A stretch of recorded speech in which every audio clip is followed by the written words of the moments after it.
하나님 아버지 감사합니다. 하나님 저희가 3월 31일 오늘 3월 마지막 주 예배를 드리면서 지금까지 인도하신 에베네셀의 하나님께 참으로 감사합니다. 하나님 재난과 재해는 언제 어느 순간에 우리도 알지 못하는 때에 일어날 수 있다라는 것이 참 겸허하게 만듭니다.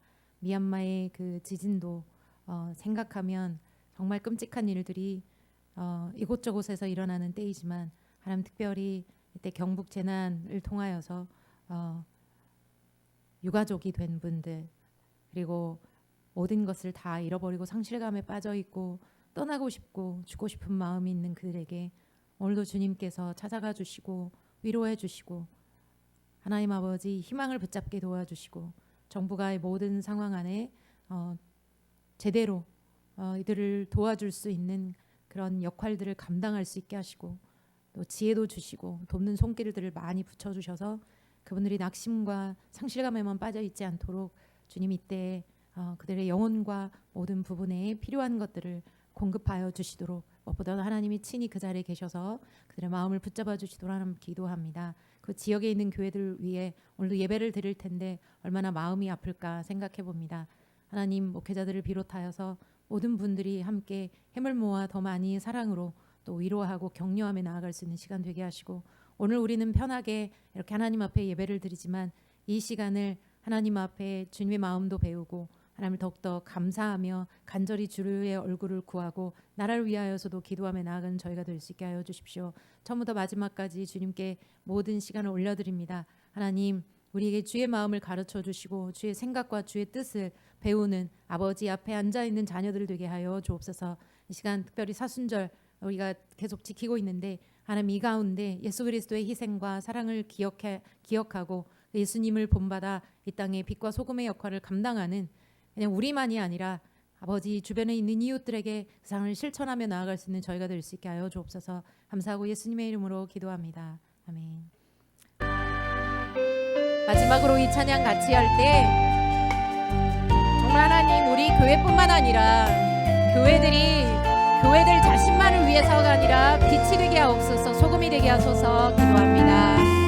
예배가 숨쉬는 교회 주님이 주인 되시는 교회 믿음의 기도가 쌓이는 교회 최고의 찬양을 드리는 교회 말씀이 살아 움직이는 교회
우리 같이 기도하실 때 교회가 이런 교회가 되기를 원합니다. 저희 교회도 그렇게 되기를 원하지만 이 땅에 있는 교회들이 그렇게 되었으면 좋겠습니다. 제가 이번 주에 저의 무능함을 보았어요. 산불을 통해서 재난 가운데 고통 가운데 있는 분들을 보면서 주님, 제가 할 수 있는 것이 무엇이 있습니까? 라고 생각할 때 많은 분들이 기도밖에 할 수 없다, 후원금을 보내는 거, 재난 지원 이런 부분에 동참할 수 있다라고 얘기하지만 이 전체를 볼 때 이 교회가 하고 있는 부분이 과연 이렇게 우리가 빛되고 또 이웃에게 사랑을 전하고 그러고 살아가고 있는 교회 역할들을 감당하고 있는가 생각해 볼 때 대한민국 교회는 많은 부분에 병들어 있습니다.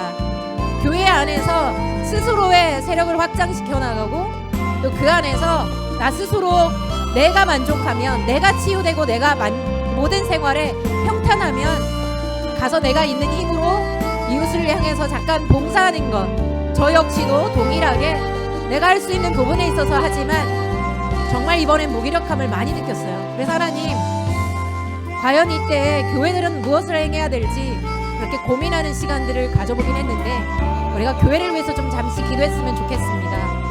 극우파 아니면 교회들도 지금 나눠져 있어요. 진보파 여러 가지로. 하지만 하나님이 바라보시는 교회는 주님만을 바라보고 주님이 말씀하시는 대로 우리를 사랑하는 만큼 이웃을 사랑하는 것입니다. 그것이 곧 하나님을 향한 사랑인데 다시 한번 우리 교회 역할들을 제대로 감당할 수 있게 해달라고 하나님 앞에 우리 교회를 위해서 기도해 주시고 또 이 나라에 있는 교회들을 위해서 같이 우리가 기도하며 나아갔으면 좋겠습니다. 같이 기도하십시다. 하나님 아버지, 감사합니다. 하나님, 교회가 말씀으로 든든히 서나가고 말씀에 능력이 있는 교회라고, 하지만 아버지, 우리가 우리 스스로의 만족을 위하여서 내가 힘드니까 주님을 찾는 믿음의 한계들을 벗어나 하나님께서 말씀하시는 나를 사랑하는 것뿐만 아니라 이웃을 사랑하는 그 모습에도 우리의 삶이 변할 수 있게 더욱더 성장하고 성숙할 수 있게 도와주옵소서. 아버지, 정말 주님, 우리가 할 수 있는 그런 것이 많이 없습니다. 더구나 작은 교회이기 때문에. 하지만 우리 몸이 있고 우리가 가진 적은 재정이지만 우리가 가지고 있는 부분들이 있습니다.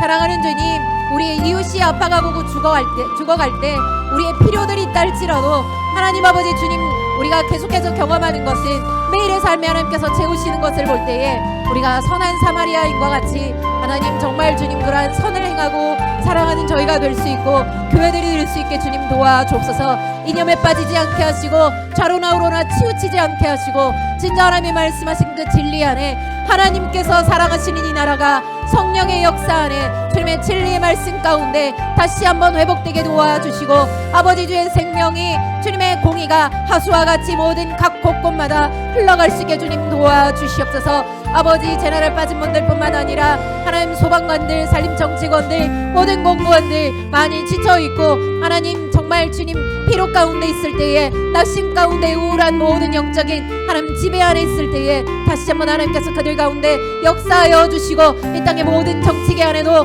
주님 종교가 그 가운데 간섭하고 하나님 아버지 정말 좌지우지하는 것이 아니라 진짜 하나님 말씀하시는 대로 하나님 올바른 주님의 뜻 가운데서 주님이 말씀하시는 그 삶을 살아낼 수 있게 주님 도와주시옵소서. 아버지, 이 땅의 모든 정말 시끄러운 어지럽고 주여 혼란한 상황 가운데 주님의 빛이, 주님의 생명력이, 주님의 아버지 지도력을 발휘하시고 하나님의 역사가 함께하사 치료하여 주시고 회복하시는 은혜가 함께하기를 기도합니다. 주님,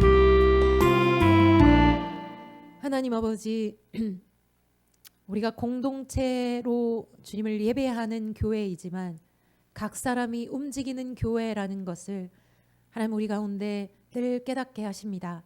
우리가 교회이고 하나님을 예배하는 자라는 것, 하나님 예배라는 것은 나만을 위해서 그 자리에서 노래하고 말씀을 암송하거나 말씀을 묵상하거나 또 말씀을 통독하거나 이것에 그치지 아니하고 내 이웃을 사랑하는 것, 하나님이 말씀하신 주님의 양들을 먹이고 복음을 전하는 것, 그것이 곧 예배자의 삶일진데 그것이 하나님 우리 모든 사람에게 향한 부르심일진데 어디에 있든 우리가 이것을 꼭 기억하게 하시고 하나님이 말씀하시는 그것을 듣고 즉시로 기쁨으로 온전히 순종하며 나아가는 각 교회된 자들의 삶이 될 수 있도록 역사하여 주옵소서. 오늘도 이 시간 처음부터 마지막까지 주님의 말씀을 듣기를 원합니다. 주님, 우리의 귀를 뚫어 주십시오. 우리의 눈을 열어 주십시오. 우리 마음판에 새겨 주십시오. 그래서 우리 마음밭이 그 모든 것을 흡수할 수 있게 하시고 주님의 말씀대로 살아가는, 주님의 말씀이 우리 안에 거하고 우리가 그 안에 거하는 삶을 살아낼 수 있게 도와주옵소서. 처음부터 마지막까지 주께 맡겨드립니다. 하나님 역사하여 주십시오. 감사하고 예수님의 이름으로 기도합니다. 아멘. 오늘 주님께서 주신 본문 말씀 창세기 4장 3절로 7절입니다. 구약성경 5쪽 한 절씩 교독하십니다. 세월이 지난 후에 가인은 땅의 소산으로 제물을 삼아 여호와께 드리고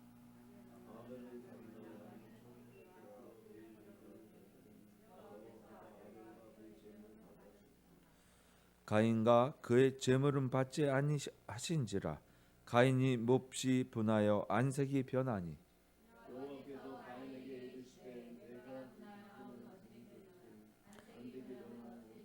다 함께요. 내가 선을 행하면 어찌 낯을 들지 못하겠느냐. 선을 행하지 아니하면 죄가 문에 엎드려 있느니라. 죄가 너를 원하나 너는 죄를 다스릴지니라. 아멘. 오늘 본문 말씀을 통해서 제물과 제물을 드린 자라는 제목을 함께 은혜를 함께 누리도록 하겠습니다. 함께 기도하십니다. 아버지 하나님, 지난 한 주 동안 너무나 많은 시련과 고통 속에서 이 나라 이 땅의 주민들이 겪어왔습니다. 아버지 하나님, 삶의 터전을 잃어버리고 갈 길을 잃어 거처할 것도 없는 이런 처지의 상황 속에서도 주님, 그래도 우리에게 절망으로 이끌지 아니하시고 그나마 우리에게 또한 전부 다 불을 진화할 수 있는 또한 역할을 또 주셔서 은혜의 담배와 함께 아버지 하나님 이 난간을 극복하는 와중에 있습니다. 그 형편과 처진하는 주님께서 그들의 고통을 들으시고 아버지 하나님, 우리들의 사랑의 손길을 통하여 그들을 돕고 하나된 아버지 하나님 교회 되게 하여 주시옵소서. 이 땅에 끝까지 살아 아버지 하나님께서 오시는 그날까지 우리에게 주신 믿음의 소망을 버리지 아니하고 굳건히 나아갈 수 있는 믿음 되게 하여 주시옵소서. 모든 영광 주님께 올려드립니다. 그리 역사하여 주실 것을 믿사오며 우리 주 예수 그리스도 이름으로 기도합니다. 아멘. 기도했지만 지난 한 주 동안 너무나 슬픈 가운데 있었죠. 애를 졸일 수 있는 그런 상황들이 있었어요. 우리 다시 한번 아직도 완전히 진화됐다고는 할 수 없을 정도이기 때문에 우리 계속해서 기도하는 거 잊지 마시기 바랍니다. 자, 오늘 지난 창세기 1, 2, 3장 그죠? 읽었고 그래서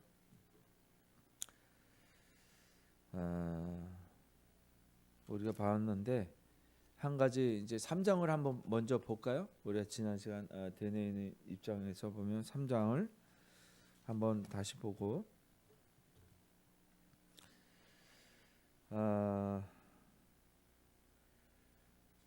5절 3장 5절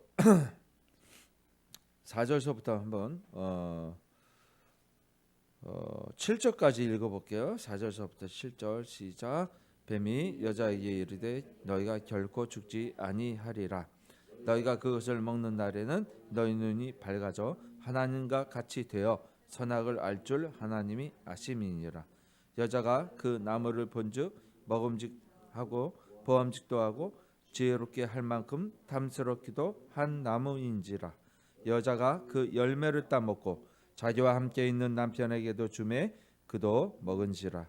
이에 그들의 눈이 밝아져 자기들이 벗은 줄을 알고 무화과 나뭇잎을 엮어 치마로 삼았더라. 이 9절에서 4절에서 뭐라고 얘기했어요? 뱀이 여자에게 결코 죽지 아니하리라 이렇게 얘기하잖아요. 이 말은 하나님 말씀과 정면을 배치되는 말이에요. 목적이 이거인 거예요. 사단의 목적은 뭐냐면 하나님께서 죽는다고 말씀하셨는데 죽지 않는다라는 함정에 빠뜨리는 거예요. 그래서 결국은 어떻게 한다? 죽게 만드는 거예요. 이 말이 우리에게도 적용되는 거예요. 사단은 우리를 죽게 만드는 거예요. 죽게 만든다는 것은 무엇이에요?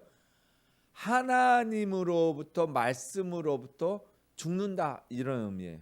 하나님 말씀으로부터 분리된다. 그러니까 하나님 말씀이 왜 어디에 있었냐면 죽는다 하는 데 있는 거예요.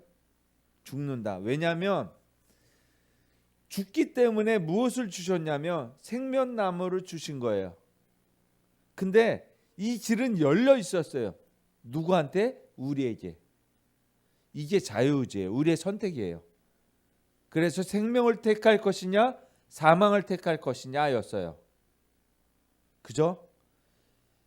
생명나무의 열매를 따먹지 않았다는 게 사망인 거예요. 생명나무로 따먹었다면은 선악을 알게 하는 나무는 필요가 없었겠죠. 근데 나무의 뜻이 선악을 알게 하는 나무예요. 근데 이 나무의 열매는 죽는다라는 거, 사망의 열매예요. 사망의 나무예요. 사실은 놀랍지요. 근데 우리가 왜 착각하냐면 어디에 꽂혀 있냐면 선악을 알게 하는 이 여기에 꽂혀 있는 거예요. 그것이 무엇인데 죽게 하지? 그러니까 생명나무가 보이지 않는 거야. 생명은 중요하지 않아. 생명이 있으니까 지금 이 상태가 있으니까 그런데 딱 하나인 거예요. 안 따먹었으면 되는데 영생을 얻었을까? 아니에요. 생명나무의 열매가 존재하는 건 이 말씀을 지키느냐 안 지키느냐에 따라서 생명나무의 존재가 필요한 거예요. 이미 생명나무를 주셨다는 것은 아담과 하와가 잘못을 저지를 줄을 아셨어요. 이야기가 되지요? 왜 생명나무를 주셨을까? 이것에 대한 고민을 하셔야 되는 게 바로 그거죠. 그래서 엄밀한 의미에서 모든 나무를 임의를 먹대로 반드시 먹으라 이런 뜻이었잖아요. 자유롭게 다 먹어 이 뜻이었단 말이에요. 자유롭게 임의로는 게 자유롭게 다 먹어. 그것은 다 먹어라. 반드시 먹어야만 된다라는 말씀이 있었던 거예요. 반드시 먹어야만 된다는 뜻이 있었던 거예요. 그죠? 이게 지켜지지 않은 거야. 안 먹은 거야. 그리고 어디에 관심이 있었어? 생명과 죽음에는 관심이 없고 어디에 관심이 있었어? 선악을 알게 하는 것에 대해서. 그러니까 본질적인 의미를 완전히 바뀌어진 거예요. 본질적인 의미가 다 바뀐 거라니까. 이거를 뱀이 꼬인 거예요. 꼬인 거. 야, 눈이 밝아지기 때문에 그런 거야. 그게 하나님처럼 돼. 생명이든 죽음이든 그거는 별거 아니라고 생각하고 하나님의 존재에 대해서만 맘먹으려고 한 거예요. 그렇잖아요. 지금 하나님과 같이 되려는. 근데 어떻게 됐어요? 선악을 알게 하는 나무를 따먹고 나서 어떻게 됐다고요? 뭐가 밝아졌어? 눈이 밝아졌다는 게 뭐? 이제야 알았다라는 거예요. 이제야 알았다. 아차, 뭔가 잘못됐는데 내가 하나님 말씀을 안 지켰네. 이걸 본 거예요. 자, 벌거벗은 상태는 따먹기 전과 후가 어떻게 해요? 같아요? 틀려요? 벌거벗은 상태 똑같지요. 그런데 뭐예요? 눈이 밝아졌다는 게 이 안에 뭐가 있어요? 수치심이 생겨서, 그죠? 이 수치심이라는 걸 알게 된 거예요. 느끼게 된 거예요. 왜 수치스러웠을까? 수치스럽다는 건 뭐예요? 어떤 상태를 수치스럽다라는 거예요. 쪽팔리다 이 얘기잖아요. 쉽게 얘기해서 우리 쉽게 표현을 하잖아요. 창피하다, 부끄럽다. 나의 존재가 뭔가 약해. 뭔가 나의 존재가 드러나서 나의 존재가 밝혀진 거야. 드러나진 거야. 그 나의 존재는 부족한 존재라는 거를 느낀 거예요. 우리의 존재가 그전에는 못 느꼈는데 그 이 차이가 무엇일까요? 하나님의 말씀을 옷 입은 상태와 옷 입지 않은 상태라고도 표현할 수 있고 하나님의 영광이 떠나버린 그게 죽음의 상태인 거예요. 하나님의 영광이 임재가 떠난 상태가 되니까 어떻게 해요? 내가 연약한 존재라는 걸 깨달은 거예요. 우리가 이게 느껴진 거예요. 영광이 없으니까 이제 영광이 없다는 거 보이는 거야. 영광이 없는 거야. 영광이 뭐예요? 하나님의 영광을 올려드립니다. 우리 보통 그렇게 금메됐다면 하나님께 영광을 올려드립니다. 이렇게 얘기하잖아요. 이 뜻이 무엇이냐는 거예요. 영광이 뭐냐? 하나님의 영광은 뭐냐면 내가 너희와 영원히 함께 사는 것, 한 몸, 하나님의 한 몸 되는 것. 저는 박 목사님도 굉장히 감사한 게 이름을 하나의 교회로 지어주셨다. 너무 감사한 거. 너무 생각할수록 너무 좋은 이름이에요. 하나의 교회가 보편적 교회라고 그랬어요. 그것이 캐톨릭이라고 얘기했고 그것이 교회의 참 의미라고 얘기했어요. 교회가 가야 될 한 몸으로 가야 되는 거야. 성부 하나님과 성자 하나님과 성령 하나님의 한 몸이듯이 우리가 하나님 안에 한 몸이 되는 것이에요. 하나의 교회가 되는 거예요. 자, 그래서 우리의 죄의 본질이 뭐냐면 하나님의 영광을 떠난 자리, 하나님의 영광이 떠난 자리가 죄의 상태예요. 이거를 창세기에서 요한계시록까지 똑같이 끌고 가야 되는 거예요. 이게 우리가 봐야 될 거예요. 이거를 창세기에서 던져준 거예요. 하나님의 영광이 떠난 자리는 하나님 인재하지 않는 자리잖아요. 생명이 없는 자리, 죽음의 자리인 거예요. 그렇죠. 이것을 우리가 기억해야 돼요.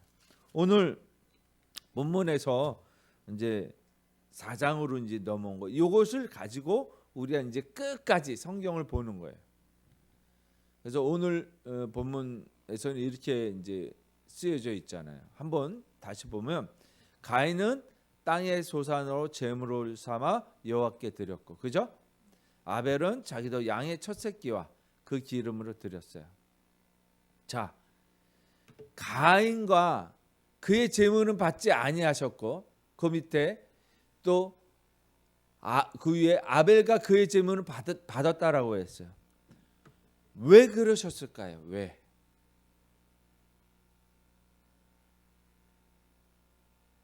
왜 그러셨을까요?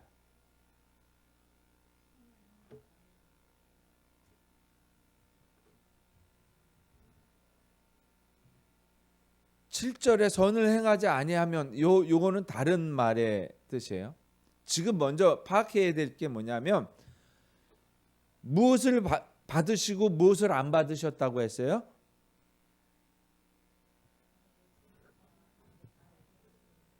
어떻게 해요? 정확하게 다시 무엇을 받으셨어요?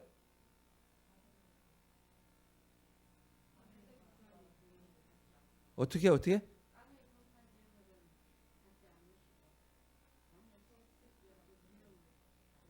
아니요, 정확하게 무엇을 받으셨어요? 아벨과 그의 제물. 아벨과 그의 제물. 또 무엇을 안 받으셨어요? 가인과 그의 제물이. 그러니까 사람이 제물과 같이 동격으로 표현이 됐어요. 재물을 받고 안 받고가 아니라 재물을 드린다는 행위는 뭐냐면 그 사람의 마음과 그 사람의 행위를 다 받으시는 거고 그 사람의 재물과 그 사람의 마음을 다 받지 않으신 거예요. 자, 이렇게 된 배경이 무엇이냐라고 묻는 거예요. 우리는 이 세상에 나타나는 건 행위적으로 나타날 수밖에 없어요. 무엇을 통해서? 그 사람의 마음을 알기 위해서는 행위로 나타나는 것이다. 자, 왜 가인은 받지 않으셨고 아벨은 왜 받으셨을까요? 여기 본문에 나와져 있어요. 본문에 잘 보세요. 3절에 어떻게 쓰여져 있어요?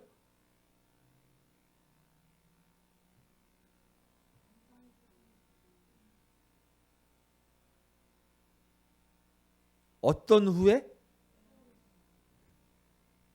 세월이 지난 후, 시간이 지난 후에. 아벨은 뭐라고요? 땅의 소산. 아벨은 자기도 양의 첫 새끼. 자, 여기서 나타나는 말이 뭐냐면 세월이 지났다는 거예요. 후에 드렸다는 거예요. 후에. 내가 양식을 다 먹고 취하고 이렇게 저렇게 하고 그리고 나서 남는 재물을 곡식을 땅의 소산을 드렸다. 이것은 제사법에서 곡물 제사가 약하다, 안 좋다 이런 얘기 아니에요. 소제도 하나님께 드리는 제물이에요. 다 이 땅에 있는 모든 것들. 근데 아벨은 뭐요? 어떻게? 처음 새끼, 첫 새끼, 첫 소산을 드린 거야. 첫 소산. 가인은 나중에 소산에서 먹고 남은 찌꺼기, 쉽게 말하면. 이해되세요? 여기에 연락과 연락을 받지 않는 제사 비결이에요. 그래서 사실은 11조는 먼저 띄어서 올리는 거예요. 그래서 그 행위를 하는 거예요. 다른 행위가 아니라 내가 받은 월급 소산에 다 쓰고 나서 나중에 드리는 게 아니에요. 그런 의미를 가지고 있는 거예요. 우리가 이거 11조를 내라 마라 그런 의미가 아니에요. 가장 중요한 게 뭐냐면 행위로 나타났다고 그랬잖아요. 내 행위가 결과의 열매가 월급에 있고 소산에 있어요. 그것은 우리가 취해야만 될 것이에요. 그런데 하나님 뭐냐면 하나님 욕심이 많아서 나 먼저 줘. 이러셨을까요? 이건 누구를 위해서 하시는 말씀이냐면 우리를 위해서 하는 거예요. 그러니까 우리가 뭐냐면 사랑은 자기의 무엇을 굳지 않고 유익을 굳지 않고 그 사랑을 알게 하시는 거예요. 그 사랑을. 고린도전서 13장에 사랑은 자기의 유익을 굳지 않는다. 이것을 다른 말로 표현을 하면 자기 희생이에요. 자기 헌신. 근데 이 세상 사람들은 지금 자기 헌신과 자기 희생은 절대로 하지 않아요. 왜? 경쟁 사회니까. 너는 남보다 위에 올라가야 돼. 그래서 시험 점수 잘 받았어. 너 위에 몇 명이나 있어? 1등 했어? 아니면 안 쳐주는 거예요. 남들은 다 그 밑에서 죽어야 되는 거예요. 이건 그리스도의 정신이 아닌 거예요. 기독교인이 해서는 안 되는 일들이. 우리가 해야 될 것의 첫 우선이 뭐냐면 주님이 우리에게 사랑을 가르쳐 주시는 거예요. 내가 너를 얼마나 사랑했는지 아담과 하와가 죄를 짓고 나서 회복하기를 바라시는 하나님께서 보시는 거예요. 정말 무엇을 위해서? 그래서 아벨이 대단한 사람이다, 아니다, 이것의 구분. 가인이 나쁜 사람이다, 아니다, 이것의 구분이 뭐냐면 자기의 유익을 굳지 않는 행위를 하느냐. 그러니까 기준점이 이것이라고 그랬어요. 그래서 자, 우리 기준점이 생겨났어요. 이제 이 세상을 사랑하는 기준점, 하나님의 영광이 사라지지 않는 영성의 태도는 무엇이냐? 사랑이다. 자기의 유익을 굳지 않고 자기의 희생을 먼저 감내해야 되는, 헌신을 해 나가느냐 안 나가느냐 차이점이. 오늘 본문은 그것을 이야기하고 있는 것이에요. 근데 오늘 본문을 가는 게 아니라 오늘 11장까지 갈 거예요. 그래서 성경을 쭉 볼 거니까. 그러면서 우리 쭉 한번 볼까요? 그러면서 쭉 보니까 7절에 지금 말한 이야기 있지요? 7절에 죄가 문에 엎드려 있느니라. 죄가 너를 원하나 너는 무엇을 다스릴지니라? 죄를. 그러니까 죄라는 것이 무엇이냐면 이 앞절에 뭐라고 했어요? 앞절에 너가 분하여 함. 왜 그래? 왜 그러는 거야? 그러니까 분하다는 게 뭐야? 너의 목적은 어디에 있어? 연락을 하시고 안 하시고의 문제가 있는 거예요. 연락을 하셨다는 것은 하나님께서 인정하셨기 때문에 하나님의 영광이 나타나는 길이 비치는 거고 자기는 영광이 안 비춰주는 거야. 근데 우리가 이제 만화적으로 한번 생각해 보자고요. 아벨의 제물을 받아서 하나님의 영광이 쫙 그 가는 일마다 빛이 비쳐. 근데 자기는 빛이 없는 거야. 그죠? 이렇게 이미지적으로 그림 언어로 생각. 왜냐하면 성경에는 그림 언어가 엄청 많이 쓰여져 있어요. 휴거도 그림 언어 중에 하나예요. 휴거도. 그거를 이렇게 붕붕 올라간다 이런 식으로 생각하면 안 돼요. 하늘로 올라간다는 게 이 지상에서 어떻게 되는지 몰라요. 어떻게 그것을 그림 언어라고 하는 거예요. 자, 보세요. 이 어둠이 있으니까는 불공평의 원인이 하나님께 있는 것이에요? 가인에게 있는 거예요? 그 원인 제공자가 바로 우리에게 있는 거예요. 그죠? 그러니까 그것이 뭐라고 그랬어요? 자기 희생이 먼저 들어오지 않았다라는. 세월이 지난 후에 이게 굉장히 사악한 거예요. 그렇지 않아요? 자기 할 거 다 쓰고 놀고 다 하고 이렇게 하고 저렇게 하고 그러고 나서 하나님을 바라봤다는 거예요. 제물을 드리라고 그랬지? 일단은 내 거 다 쓰고 알았어 한번 남나? 남았네?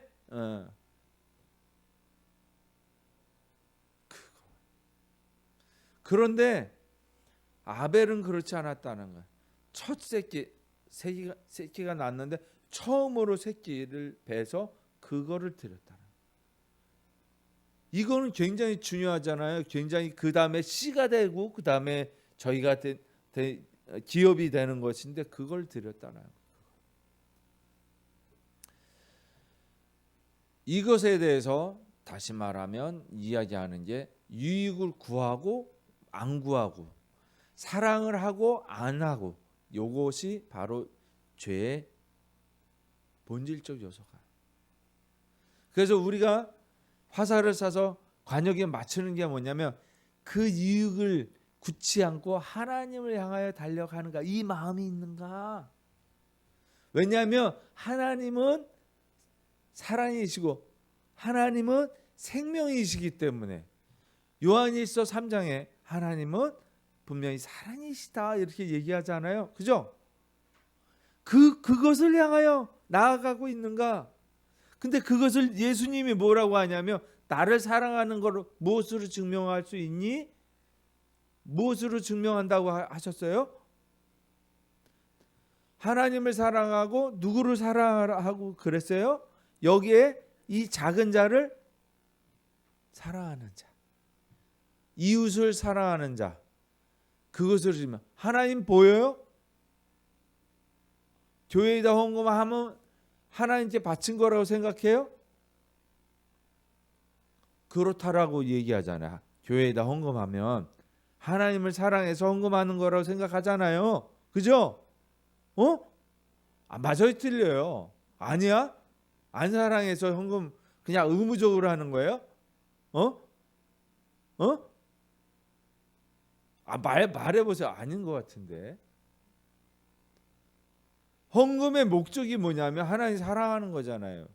근데 이웃을 사랑하라 그랬는데 뭐야? 교회가 하나님이야? 교회의 본질적인 게 뭐냐면 이웃을 사랑하는 것이기 때문에 우리가 살아가고 있는 공동체에서 같이 나누고, 그죠? 같이 사랑하고 우리 이웃들을 같이 나누고 같이 사랑하고, 이게 교회의 본래의 목적인 거예요. 이것을 교회, 하나님의 생명이 흘러가는 것을, 그곳이 교회라고 얘기하는 거예요. 그러니까 본질을 우리가 벗어나면 안 돼. 성경을 바로 알아야 되는 것이 그것인 거예요. 그죠? 자, 우리 한번 계속해서 읽어가면서 넘어갈까요? 자, 보세요. 쭉 가다 보니까는 어떻게 돼 있어요? 12절 한번 누가 읽어보세요. 12절. 가인이 아벨을 죽이고 나서 이제 하나님께서 말씀하신 거예요. 12절 읽어보세요. 우리 조지사님께서 읽어보실까요? 12절, 4장 12절.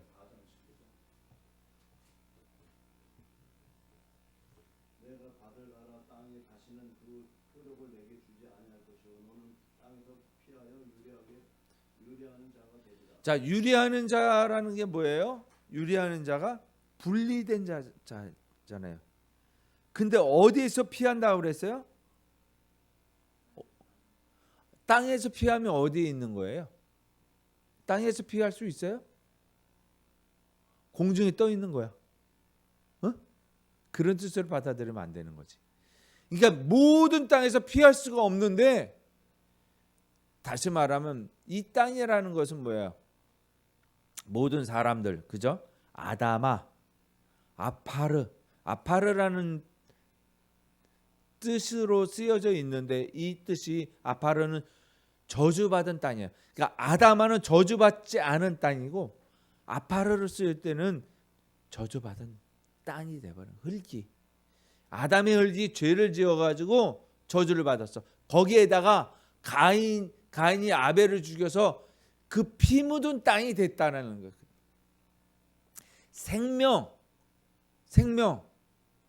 생명을 받은 땅이잖아요. 생명이 사랑의 생명이 아니라 미움의, 질투의, 분함의 피, 그 아우의 울부짖는 소리가 그 땅에서부터 올라와서 그 땅에서 있을 수가 없는 거야. 괴로운 거야. 막 들리는 거야. 그 땅에서 어디를 가든지. 만화적으로 한번 보자고요. 막 가는데 땅에서 왜 나를 죽였어? 그런 저주는 아니에요. 내 생명이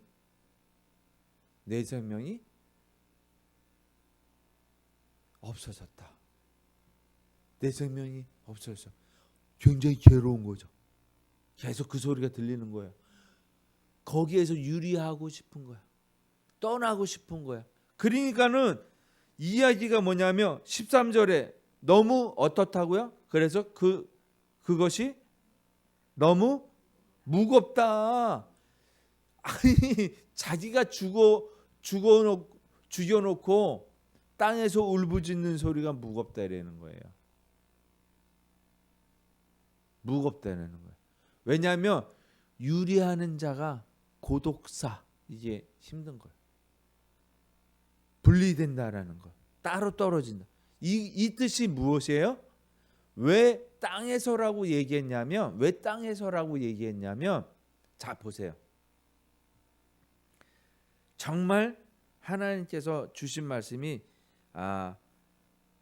놀라운 그 역사가 있는데, 하나님이 아담과 하와를, 남자와 여자를 창조하시고 뭐라고 그랬어요? 그들을 뭐라고 그랬어요? 남자와 여자를 창조하시고 사람이라고 했다고요. 아담이라고 그랬다고요. 아담, 사람. 그러니까 사람이라는 개념은 남자예요, 여자예요? 둘 다예요. 사람이라는 개념, 아담이라는 개념은 사람이라는 개념인데, 우리가 아담 이거는 사람이에요. 근데 사람이라는 개념은 남자 이슈와 이슈아, 남자와 여자를 사람이라고 하는 거예요. 이 사람이 뭐라고요? 아담. 아담의 뜻이 뭐라고요? 땅, 흙, 이거예요. 그래서 이 땅이 뭐예요? 사람, 흙, 이 뜻이에요. 이거는 무엇을 얘기해요? 이 관계가 어떻게 됐다고요? 끊어진 게 유리한 자인 거예요. 관계가 끊어진 자, 하나님과의 관계가 끊어진 자, 사람이 아니라 너는 짐승이야 이러잖아요. 그죠? 짐승된 자, 사람이 아닌 거예요. 사람의 역할을 못해요, 혼자서는. 예? 완성이 뭐예요? 사람과 사람이, 남자와 여자가 이 복수가 단수가 되는 거예요. 사람이라는. 왜 그래야만 됐을까? 왜 그래야만 됐을까? 남자와 여자가 힘을 합쳐야 한 몸이 될지는, 한 몸.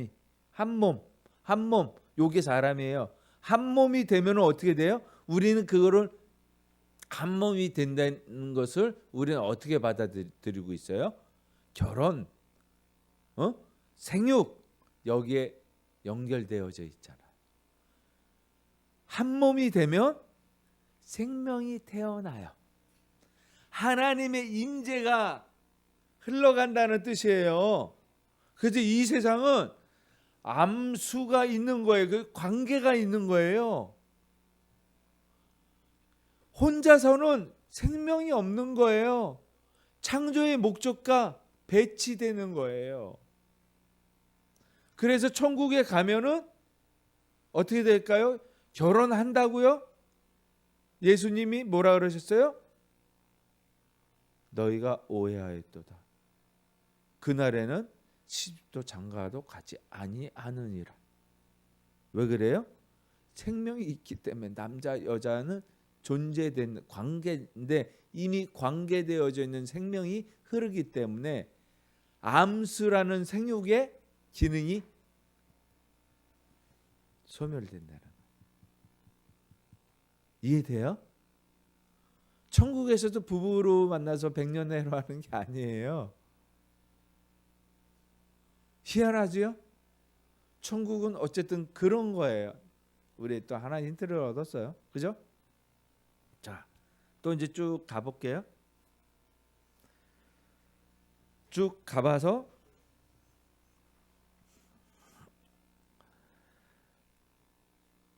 가인의 후손 누구예요? 에녹이죠. 이때 뭐를 쌓았다고요? 17절에 자 봐요. 가인의 후손은, 가인은 유리하는 자, 관계가 단절된 자를 가인이. 악한 자의 본성이 뭐냐면 아벨과의 관계를 끊어버렸잖아요. 하나님과의 관계가 단절됐잖아요. 하나님의 임재가 끊어진 거예요. 이게 죄성이에요. 죄성은 어떻게 해요? 더욱더 그 단절을 어떻게 높이 쌓는 거예요. 무슨 얘기인지 알아요? 경계를 쌓는 거예요.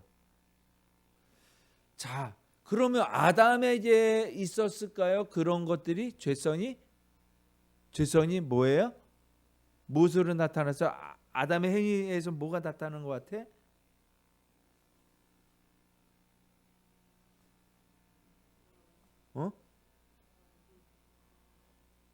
치마로 가렸더라. 그죠? 가리는 거예요. 왜냐하면 이 가렸던 게 그 전에 뭔가 있었는데 이렇게 봐도 아무 이상이 없어요. 왜냐? 하나님의 임재 안에 있었기 때문에, 영광이 있었기 때문에, 생명이 흘렀기 때문에. 근데 생명이 흘러지고 흐르는 게 끊어졌어. 눈이 밝아졌어. 없어졌네. 빛이 없어졌네. 뭔가 가려야 돼. 그래서 치마를 가려. 그러면서 죄성에 있는 사람들은 항상 이야기하는 게 똑같아요. 아담한테 물어봐요. 너 왜 먹었어? 왜 먹었어? 아담아 왜 먹? 찾아보세요. 앞으로 갈까요? 3장에 보면 있는데 뭐라고 물어보세요. 하나님께서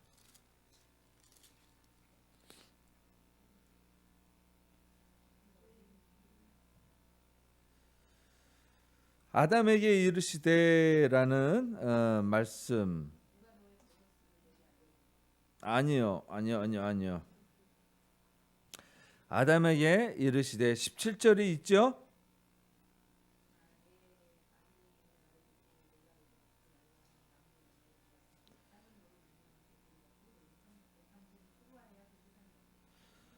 자, 근데 우리가 찾으려고 하는 게 뭐냐면 죄성에서 나타나는 현상이 있어요. 정말 웃기는 게 뭐냐면 12절을 볼게요. 읽어보세요. 아담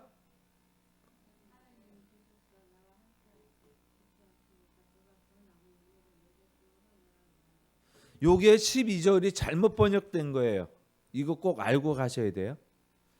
어떻게 되어져 있냐면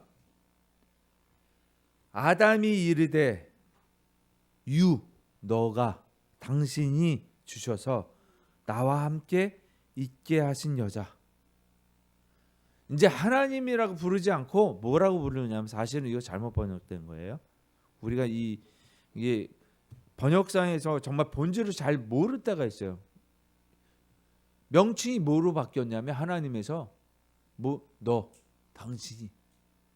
당신이 준 이 말이에요. 우리가 이거를 찾아내야 돼요. 그래서 사실은 저처럼 이제 목사나 목회자나 또 신학자들은 그래서 원어를 보는 거예요. 원어를. 그러니까 하나님이 이렇게 뭐 별로 다르지 않는. 근데 원어를 찾아보면 당신이 이렇게 바뀌어 있어요. 소름 끼친다니까요. 그 명칭이 바뀌었다니까. 그러니까 이게 이것도 일종의 사단의 계략 중에 하나예요. 우리가 뭐냐면 하나님을 그렇게 취급하는 거예요. 그것도 책임전가를 누구한테 한 거예요 지금? 하나님한테. 당신이 줬잖아 이 얘기예요. 당신이 줬잖아. 그죠? 자, 이제 4장 무엇이 있어요? 이 죄성이 어디에 나타나요? 가인에게도 나타나요. 지금 4장 6절 말씀에 있어요. 아니 6절이 아니라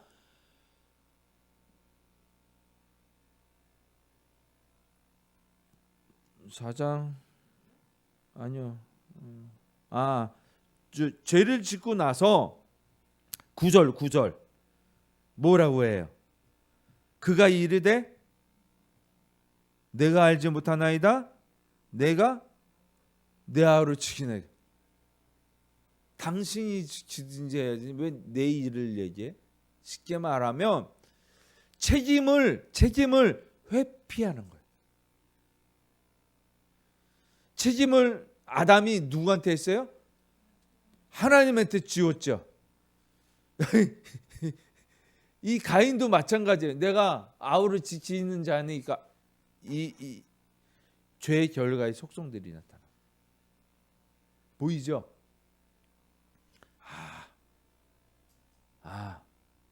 내 죄로소이다.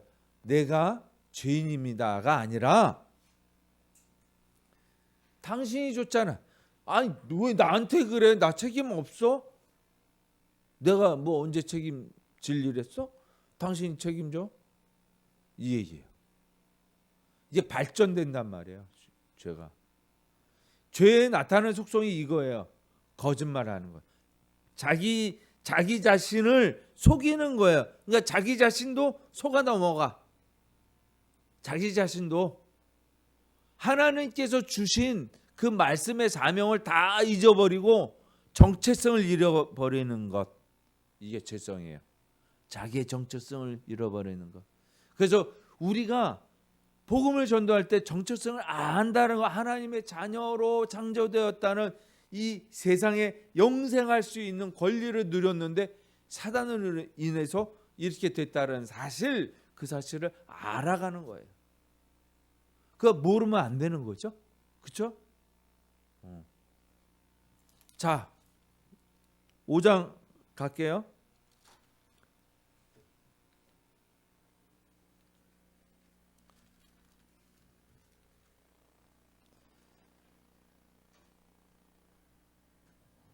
어, 5장 가기 전에 맨 마지막 26절. 26. 여호와의 이름을 왜 불렀습니까? 아벨 대신에 셋을 낳았어요. 아담과 하와가. 그래서 셋이 또 아들을 낳았는데 그 이름이 에노스예요. 왜 여호와의 이름을 불렀을까요? 에노스를 낳을 때 생각해 보세요. 여기는 답이 없어요. 근데 이름에 답이 있어요. 에노스는 뭐야? 비리비리한 자, 약한 자. 비리비리 시들. 꼬물. 그러면 어떻게 해요? 살려주세요. 하나님. 처음으로 비로소. 그러니까 죄성에서 나타나는 건 뭐예요? 하나님의 임재 영광을 거부하는 자들의 죄성에서 나타나는 것. 근데 뭐예요? 하나님의 계보로 이을 자들, 요 싸움이에요. 지금 성경에서는 악인과 선인의 싸움이에요. 하나님의 아들과 땅의 딸들과의 싸움이에요. 요게 뭐냐면 하나님의 이름을 부르는, 임재를 부르는 거예요. 이름을 부른다. 이름을. 존재를 찾는다는 거예요. 하나님이라는 존재를 찾는다는 거예요. 이것의 차이점입니다.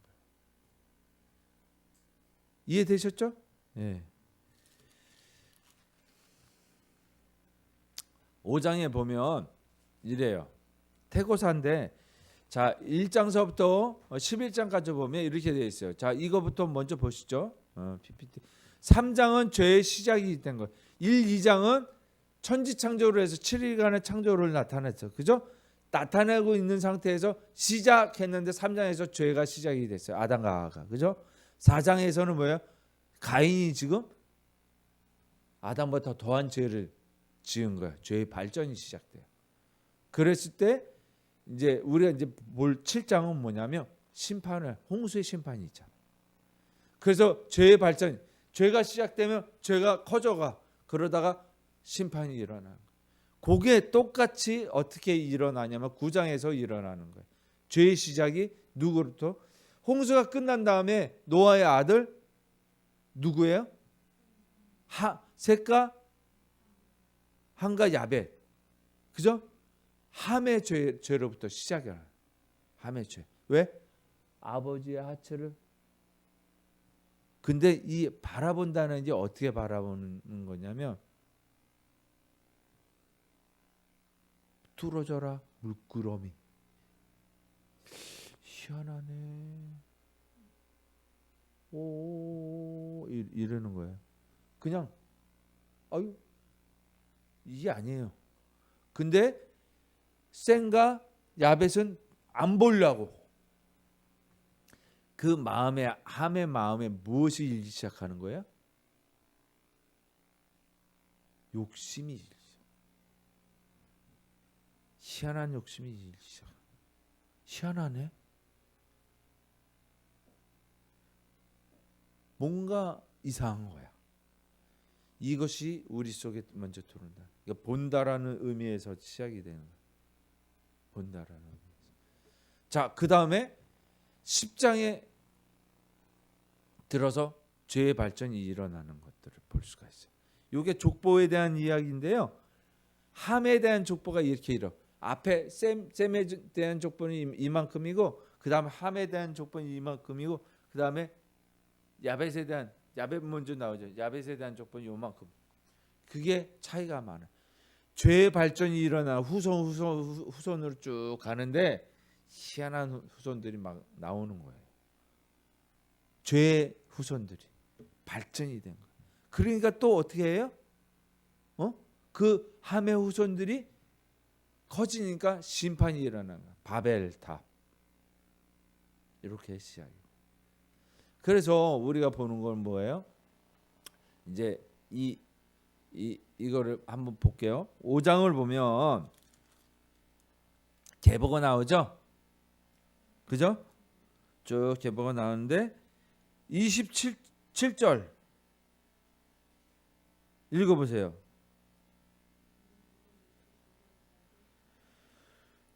(969소를) 살고 죽었어요. 그죠? 네, 969. 제일 오래 살았어요. 그 다음에 무드셀라는 언제 나왔어요? 25절. 무드셀라는 라멕을 언제 낳았어요? 187세. 187세.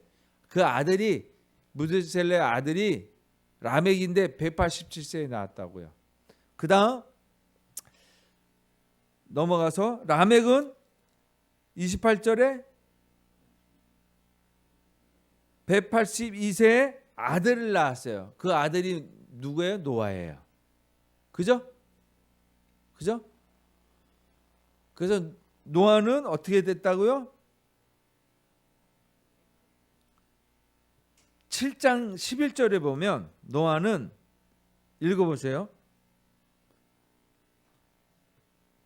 조집사님 7장 11절.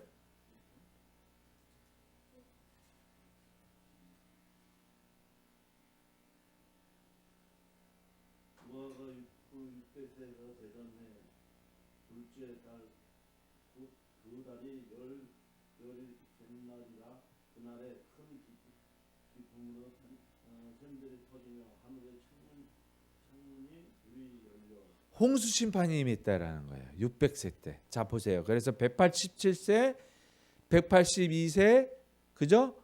그리고 600세 더하면 얼만큼이에요? 600을 더하면 969세. 근데 왜 무드셀라를 지목을 하냐면, 이 무드셀라의 아버지가 누구예요? 지금 보니까 무드셀라의 아버지는 21절에 에녹이에요. 에녹. 근데 에녹은 어떻게 했어요? 에녹은 동행만 했어요? 어디에 데리고 갔다고 쓰여져 있어요? 24절. 에녹이 하나님과 동행하더니 하나님이 그를 데려가심으로 세상에 있지 아니하였더라. 하나님과 동행한다는 것이 하나님의 임재를 나타나는 거고 하나님의 합당한 시인 거예요. 합당한 원형인 거예요. 여태껏 쭉 보니까 하나님께서 딱 보니까 에녹이 합당해. 괜찮은 놈이야. 그래서 어떻게 해요? 65세에 무드셀라를 낳고, 무드셀라를 낳고, 야, 괜찮네. 무드셀라가 죽을 때 그 죽는 그날에 홍수가 임할 것이, 심판이 임할 거예요. 그래서 이 에녹을 300년 동안 같이 동행하다가 하나님 데려가세요. 심판에 대한 경고는 그렇게 시작이 돼요. 미리 아들을 낳 에녹이 65세에 아들을 낳을 때 심판하실 날을 정하신 거예요. 이해되죠? 에녹의 의미는 뭐냐면 그 시에서 무두셀라가 죽고 그 다음에 라멕, 그죠? 그 다음에 노아잖아요. 이해되세요? 그것을 이야기하는 거. 그 심판이 임했을 때 그 나머지는 다 멸절시키는 거. 에녹의 자손만 빼고. 그 무두셀라가 죽을 때, 그죠? 노아가 하나님께 쓰임을 받잖아. 그게 이제 계속적으로 이어지는 광경이란 말이에요. 그죠? 자, 5장에서 이야기하고 있는 말을 한번 볼게요. 사람의 정의를 무엇이라고 하는가? 우리 지금 어떻게 해요? 말했죠. 사람이 무엇인가? 아담. 남자와 여자 관계성이다. 하나님께서 에돔을 데려가신 이유가 무엇인가? 심판. 심판을 위해서. 무드셀라의 뜻이 그 뜻이에요. 응? 조금 전에 봤지만 세상을 죽었다.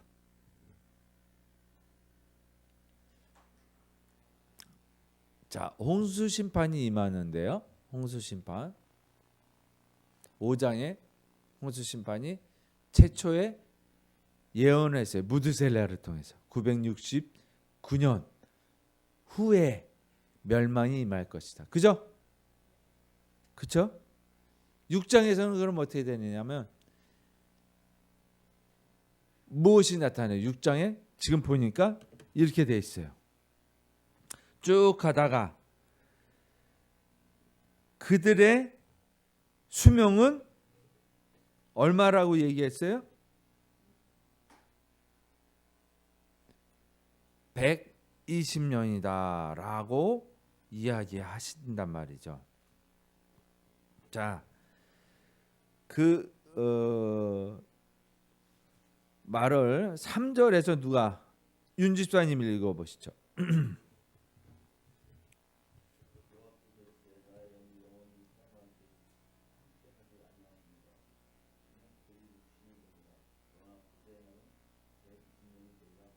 자, 그래 969년 전에 심판을 예고하셨어요. 무드셀라를 통해서.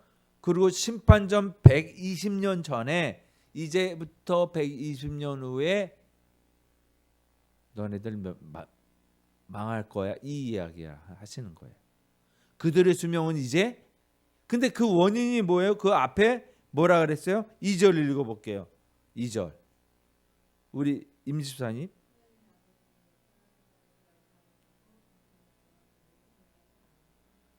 자, 이 이유가 이거라는 거예요.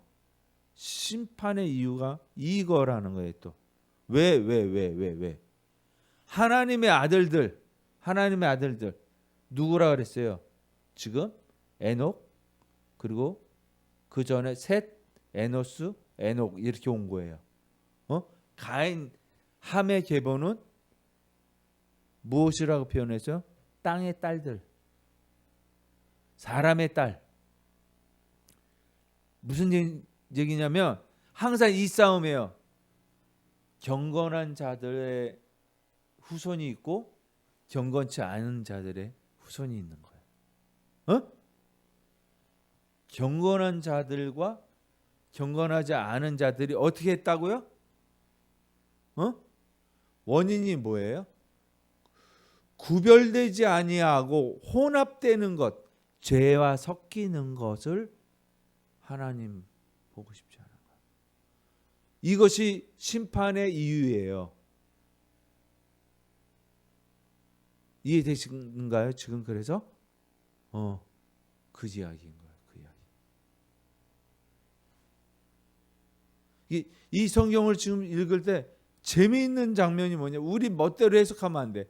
하늘의 아들들이 아우 뭐 우주선 타고 내려왔나? 그렇게 해석하는 사람들이 있어요. 외계인이라고. 그 외계인이 뭐야?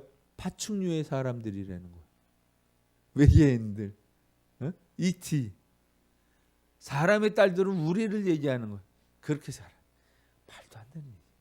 그러니까 경건한 자, 그러니까 무엇을 얘기하냐면 죄성과 죄성을 갖지 않고 하나님의 순종하는 섞이는 것을 가장 싫어하시는 거예요. 하나님. 이게 심판의 대상인 거예요. 이게 혼인 관계라는 것은 뭐냐? 아름다운 뭐 그런 것들은 이야기가 아니라 그러니까 물질적으로 육체적으로 현혹이 돼서 우리가 섞이는 것을 가장 하나님께서 경계하신다라는 교훈으로 받아야 된다는 거예요. 자, 그리고 그 다음에 7장으로 넘어가네. 7장은 뭐예요? 이제 심판이에요. 심판. 그래서 심판인 거예요. 7일 전에 하나님께서 딱 말씀을 하신단 말이에요. 너무 재밌는 게 뭐냐면 4절에 한번 읽어볼게요. 우리 권사님 4절 7장 4절 읽을까요?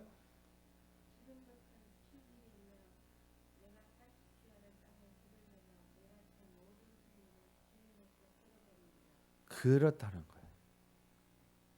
근데 노아는 어떻게 했다고? 그 다음 구절 읽어주세요. 다 준행하였더라. 손가락질. 저 또라이. 산에다가 무슨 배를 지어. 아이고. 모든 사람들이 다 그렇게 해요.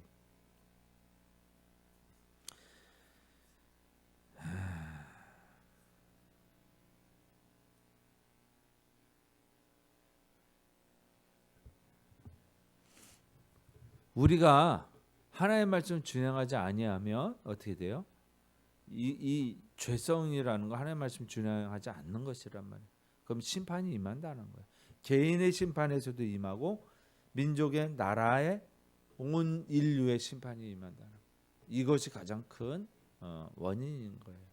우리에게 있어서 가장 큰 잘못이. 그래서 심판이 홍수 심판이 이 세상에 심판이 임한 첫 번째. 그 전에 바벨탑도 심판이 있었던 거예요.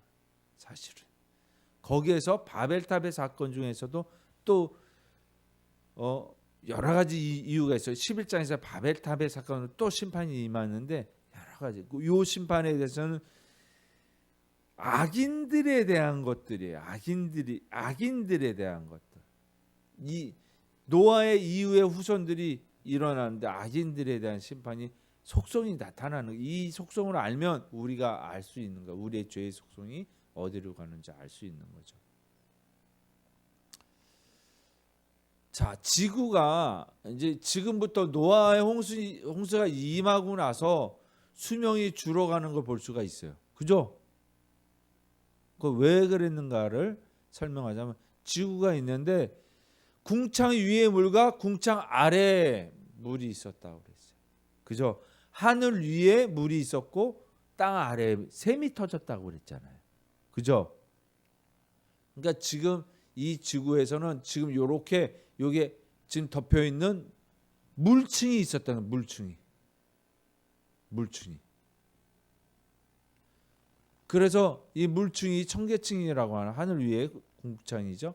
이게 우주에서 날아오는 모든 나쁜 광선들 그런 것들이 다 물층에 의해서 차단되었었다라는 거예요. 근데 저 하늘 위에 물이 없어진 상태가 되는 거예요. 그러니까 우리가 외부에서 오는 우주선, 안 좋은 X선, 감마선 뭐 다 우주에서 날아오는 안 좋은 것들이 우리 지구에 떨어지는 거죠.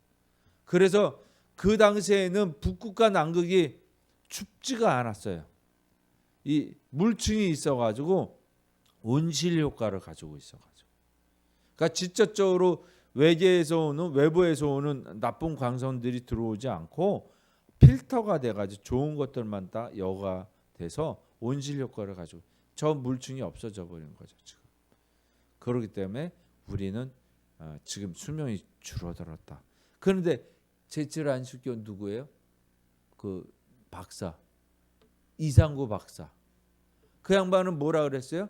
그 전에는 식물 채소만 먹었는데 홍수 이후에는 육식도 허가를 하셨다. 그러니까 육식 먹어서 우리가 수명이 줄었다라고 얘기하잖아. 아니에요.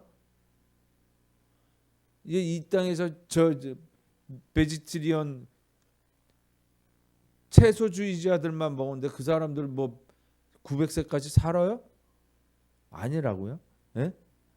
우리가 원인을 가져갈 수 있는 거는, 유추해 볼 수 있는 거는 이 세상의 수명을 줄여버리신 거예요. 그래서 위에 있는 세면물들을 터뜨리신 거예요. 그래서 이 지구라트가 이제 되면서 그것을 면하려고 이제 홍수 심판도 면하고 더 높은 데로 탑을 쌓는 거예요. 그래서 자꾸 그런 현상이 이제 일어나는 거죠. 이제 위로 올라가는 그런 함의 후손의 역사가 일어나는 거죠. 6장에서 하나님의 아들들과 사람의 딸들은 무슨 뜻인가라고 이제 우리 이야기했었죠. 이 죄성의 혼합, 죄의 구분이 없는 거예요. 노아는 하나님의 말씀을 어떻게 하였다?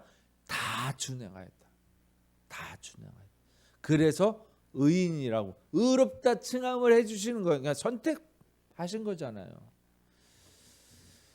자, 9장으로 가볼게요. 9장으로 이제 홍수가 그치고 9장으로 하나님께서 말씀을 하시는데, 자 여기에서 4절, 그러니까 3절서부터 5절까지 우리 윤지사님 읽어주세요. 3절에서 5절까지.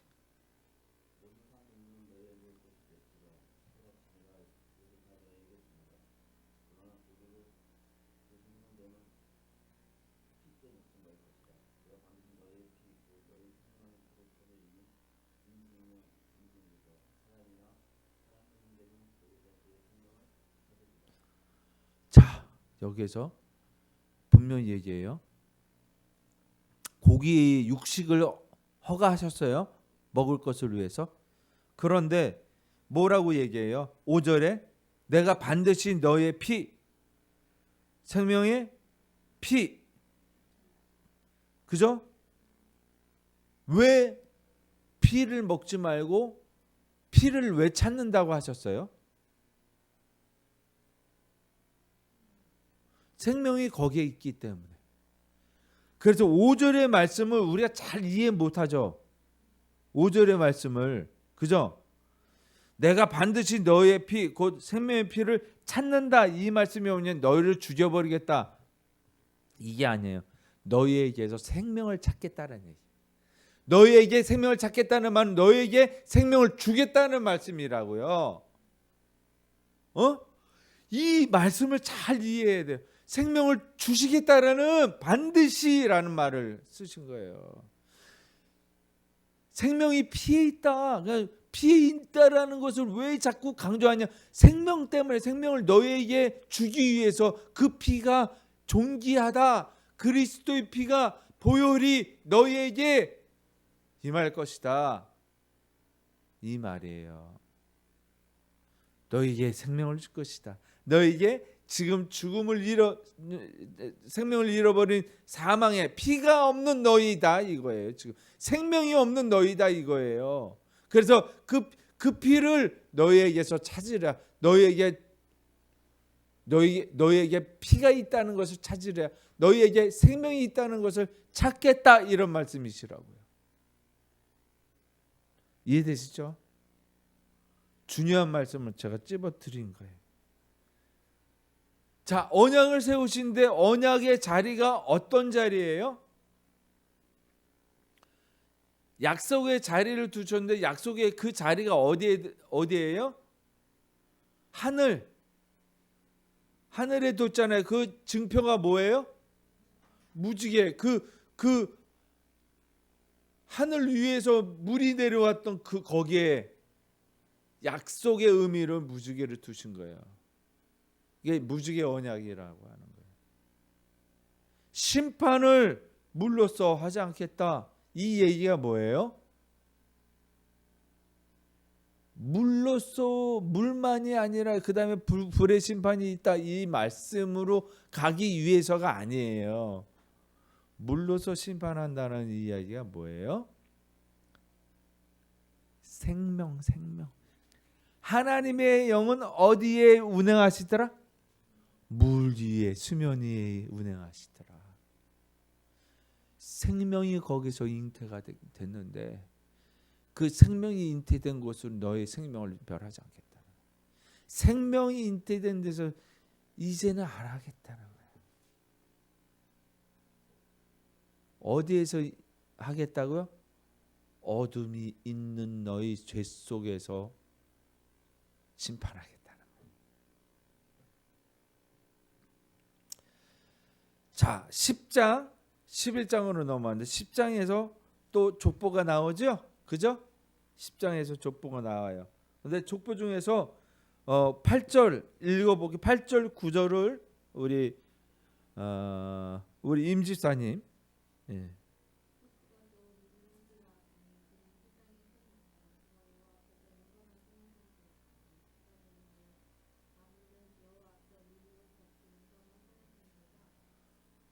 무슨 뜻이에요? 용감한 사냥꾼. 걸출하다. 용사라 이렇게. 걸출은 없어요. 용사라고 했어요. 용사. 힘 있는 사람이라는 거예요. 용사라는 거. 그죠? 아주 대단한 사람이라는 거예요. 그런데 어떤 사냥꾼이라고 얘기했어요? 용감한 사냥꾼이래. 그냥 사냥꾼이 아니야. 그러니까 용감한이라는 게 있어요. 그게 뭐야? 간이 배 밖으로 튀어나와 있는 사냥꾼이라는. 네가 간이 배 밖으로 나왔구나. 이런 말 쓰잖아요. 그런 뜻이라니까. 의미가 겁대가리 없는 사냥꾼이에요. 무엇을 사냥했길래 무엇을 사냥했을까요? 예? 무엇을 사냥했을까요? 사람을 사냥한 거예요. 사람을. 이해되시죠? 사람을 사냥한 거예요. 그게 왜 그러냐? 그 뒤에 보면은 뭐라고 쓰여져 있냐면 그의 나라는 시날 땅의 바벨과 에렉과 아까가 갈레에서 시작됐으면 그의 나라가 엄청난 거예요. 그 땅에서 아수르로 나가 니느웨와 르호본 다 되게 많네. 그죠? 영토 확장을 했다라는 거잖아요. 그죠? 그래서 성을 쌓았대. 이게 가인의 후손들의 속성이에요. 이해되시죠? 그 뒤에 있는 말이 그 말이라고요. 그래서 이게 참 그렇구나. 그러고 나서 성을 쌓아. 자기네만이 자기 독식하는 거, 독식하고 쌓고 방어하고 고립되고 유리하는 자들이 되는 거예요. 하나님과 유리하는 자. 그래서 이 니므롯이 있는 땅이 어디예요? 12절에 니느웨와 이게 어디예요? 시날 땅이야. 시날 땅. 10절에 보면 그의 나라는 시날 땅의 바벨과, 그죠? 10절에 그의 나라는 시날 땅의 바벨과. 시날 땅이 어디예요? 가인이 4장에 보면 가인이 있던 노 땅 동편에 있는 데가 시날 땅이에요. 그게 죄의 본산지예요. 거기에 지구라트 바벨이 세워진 거예요. 바벨이 세워지는 원인이 뭐예요? 11장에 볼게요. 바벨이 세워지는 원인이 뭐예요?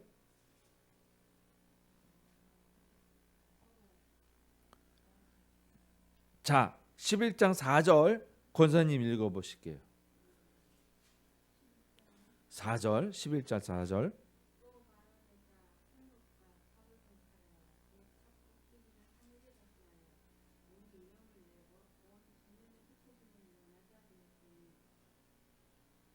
바벨의 목적이 뭐라고요? 흩어짐을 면하는 거예요. 흩어짐. 그 흩어짐을 면하다라는 얘기가 뭐냐면 하나로 통치하겠다라는 뜻이. 이 세상에 있는 모든 존재들은 하나 되기를 원하는. 근데 하나님의 하나 되는 것하고는 다른 거예요. 힘으로 눌러서 억압하는, 그래서 세계 통합주의 WCC One Nations, 이 세계가 한 나라가 되는 것, 그것이 무엇이에요?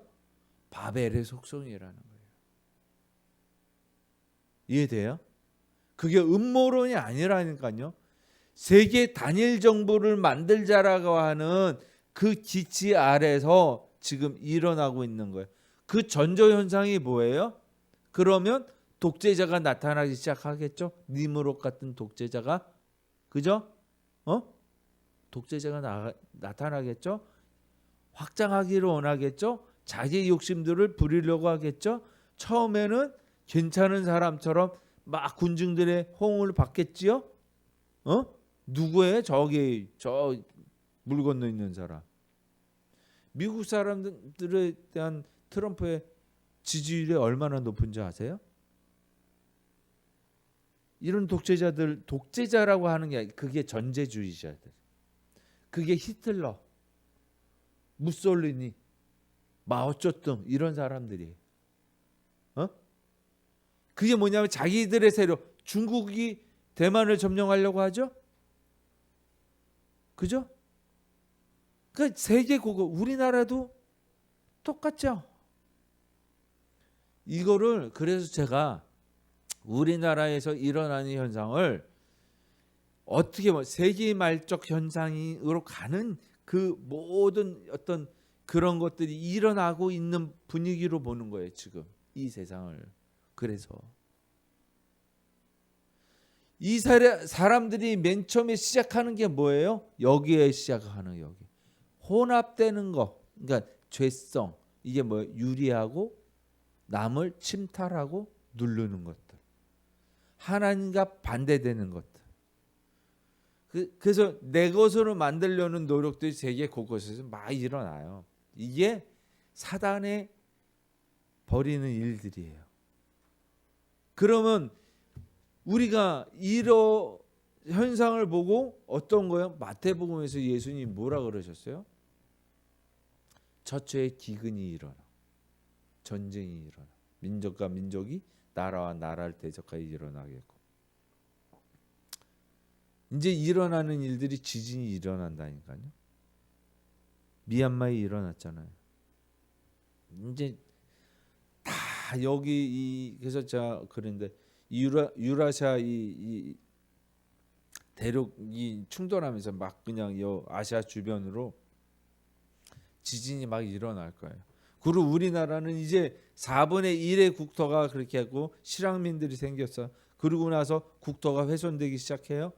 막 난리가 나는 거예요.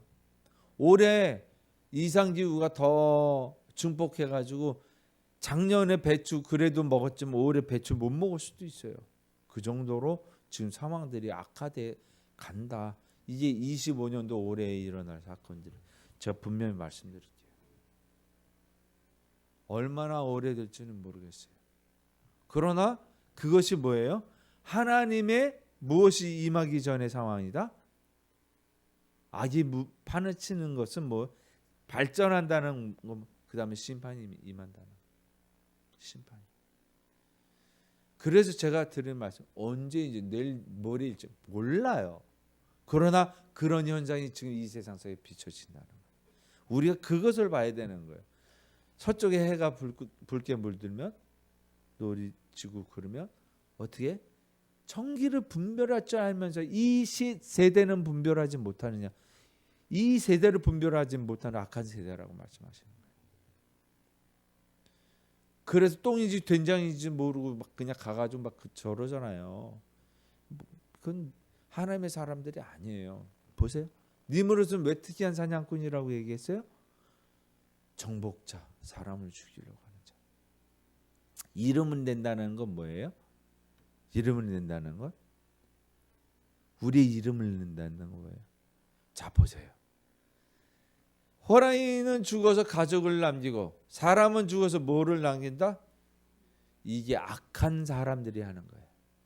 우리 속에서 뭐야? 왜 그러냐? 내 교회를 막 부흥케 하고 그냥 우리 조윤기 목사님처럼 뭐 어떤 뭐 큰 교회 목사님들 다 이거를 원하는 거야. 교회 부흥을. 왜 그래요? 왜? 결국 한낱 죽을 건데 뭔 욕심이 있어요? 영생의 욕심을 이름에다 거는 거예요. 자기 이름이 남겨지는 거예요. 이름 남겨주면 뭐예요? 그게 죄인들의 속성이라는 거예요. 우리가 뭐냐면 내 악한 유전자를 퍼뜨리고 악한 유전자를 광고하고 남기는 것이 악한 자들의 속성이에요. 사람의 딸들의 속성이 그거예요. 이름을 내는 건 누구의 이름을 내야 되는 거예요? 하나님의 이름을 내요. 그래서 악인들과 선인, 착한 사람, 경건한 자와 경건하지 않은 자의 차이점이 그거예요. 사람의 이름을 내는 게 경건하지 않은 자고 사람의 이름이 아니라 하나님의 이름을 내는 것이 경건한 자예요. 이 싸움이 성경에서 계속 일어나는 거예요. 그 관점에서 봐요. 생명의 싸움과 사망의 싸움이 계속 일어나는 거예요. 어쩔 수 없이 지루해졌어요. 이제 11장까지 갔는데 우리가 이것을 넘어서 이 관점으로 성경을 바라보고 이 세상을 바라봐야만 올바로 바라볼 수 있다. 이 말씀을 드리고자 하는 거예요. 다음에는 12장서부터 24장까지 읽어오세요. 12장에서 24장까지 이 아브라함까지 끝나면 완전히 성경을 읽는 눈이 열리게 되는 관점이 생기는 거예요. 관점이. 이게 성경적 세계관으로 눈이 열리는 거예요. 어떤 관점에서 바라봐야 되는가. 이제 열리기 시작하는 거예요. 이게 최종이에요. 왜냐하면 그의 인생을 통해서 그렇구나라는 거 우리 인생이 보인다는 거예요. 그래서 아브라함까지 24장까지 꼭 읽어오세요. 12장서부터 뭐 1장서부터 24장까지 읽으셔도 돼요. 금방 읽어요. 1시간 정도도 안 걸려요. 네. 그렇게 해주시면 감사하겠습니다. 우리가 이제 에베소 4장 이걸 읽읍시다. 시작. 너희는 유혹의 욕심을 따라 썩어져가는 구습을 따른 옛사람을 벗어버리고 오직 너희의 심령이 새롭게 되어 하나님을 따라 의와 진리의 거룩함으로 지으심을 받은 새 사람을 입으라. 우리는 그러기 위해서 성경을 보는 거예요. 새 사람이 된다는 것은 우리의 시야, 눈이 밝아져 있는 죄성을 보고 하나님 임재가 없다라는 것을, 옷 입지 않았다는 것을 느끼는 것. 그래서 새 사람으로 나아가는 하나님의 말씀의 옷을 입으려고 하는 사람이 새 사람이 되는 거예요. 우리의 구습이 뭐냐면 생명에서 떠나 있는 정체성을 확인하지 못하는 것, 이게 죄성이에요. 그래서 하나님의 말씀의 옷을 입으려고 해서 그 말씀을 적용해서 열매를 맺으려고 하는 것이 새 사람인 것이에요. 우리 모두 그러한 새 사람이 되도록 하나님 앞으로 나아가시는 복이 임하시길 주의 이름으로 축원하겠습니다. 기도하십니다. 아버지 하나님, 제물과 제물을 드리는 자, 우리는 제물을 드리고 제사를 하는 것으로 하나님께 합당한 자로 부르심을 받은 게 아니라 우리 마음속 내면까지, 우리의 정신세계까지, 우리의 바라보는 것까지 하나님 아시기에 그것을 받으시기에 합당하시긴 하나님께서 아벨의 제물과 아벨을 받으셨던 것처럼 우리의 마음속에 있는 모든 것들, 주님을 사랑하는 마음, 생명을 사모하는 마음을 주님께 드립니다. 아버지 하나님, 우리를 붙잡아 주시고 새 사람으로 변화되는 놀라운 역사를 통해서 이 세상에 주님께 주신 사명 감당하는 빛의 전사로서의 사명을 감당케 하여 주시옵소서. 하나님의 말씀을 이 세상을 속에서 선포하며 이 세상 속에서 주님의 빛으로 인도함을 받는 도구가 되게 하여 주시옵소서. 모든 영광 주님께 올려드리며 우리 주 예수 그리스도 이름으로 기도합니다. 아멘.